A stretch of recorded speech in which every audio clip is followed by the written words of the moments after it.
நீங்கள் எவனையும் போய் பார்க்க மாட்டீங்க. கட்சியில் இருக்கிறவன் அவனை போய் பார்த்தா அவன் புதுசாக வருவான், நம்ம இடத்துக்கு காலி வச்சுருவான், வேட்டு வச்சுருவான்.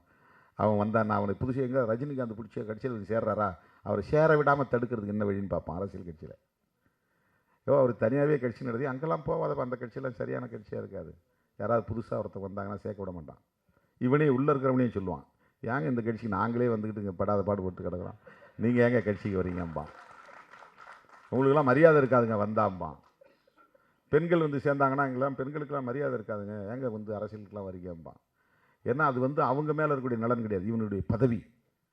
கட்சிக்குள்ளே இருக்கிறவன் ஆர்எஸ்எஸ் இயக்கத்தில் இருப்பவன் அந்த எதிர்பார்ப்பே இருக்காது. இந்தியாவின் எந்த மூலையில் தூக்கி போட்டாலும் இங்கே போய் வேலை செய் என்றால் அவன் போக வேண்டும். இமாச்சல் பிரதேசத்தில் போய் நீ வேலை செய், நார்த் ஈஸ்ட் வடகிழக்கு மாகாணங்களில் போய் வேலை செய், பழங்குடி மக்கள் மத்தியில் வேலை செய், பாதத்தை கழுவு, அவர்களோடு உட்கார்ந்து சாப்பிடு,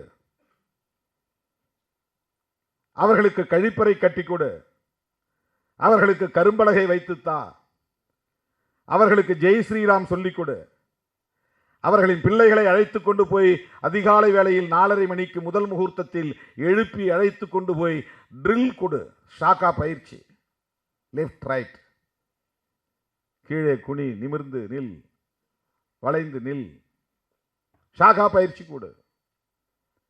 இதையெல்லாம் செய்கிறவன் ஆர்எஸ்எஸ். பிஜேபியும் ஆர்எஸ்எஸும் ஒன்றல்ல. பிஜேபியை எதிர்ப்பது என்பது ஒரு அரசியல் நடவடிக்கை, ஆர்எஸ்எஸ்ஐ எதிர்ப்பது என்பது ஒரு சமூக புரட்சிக்கான நடவடிக்கை,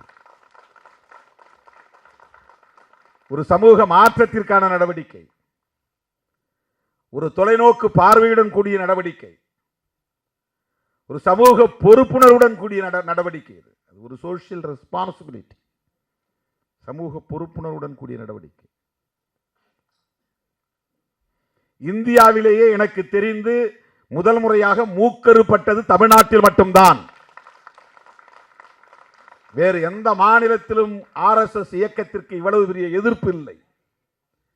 அதிலே ஒன்று மிக முக்கியமானது, திருமாவளவன் மட்டும்தான் ஆர்எஸ்எஸ்ஐ எதிர்க்கிறான் என்று எண்ணிக்கொண்டிருந்தவர்களுக்கு செவிலில் பலார் பலார் என்று அறை விழுந்தது.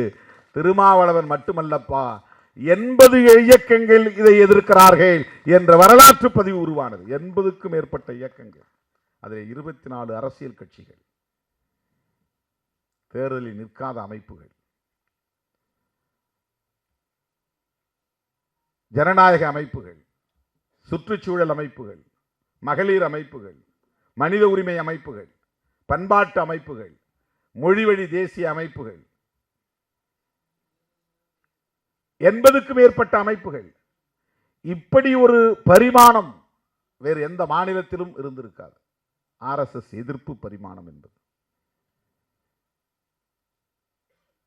தமிழ்நாட்டில் இது நிகழ்ந்தது. எனவே ஆர்எஸ்எஸ் எதிர்ப்பு என்பது இலகுவானதல்ல,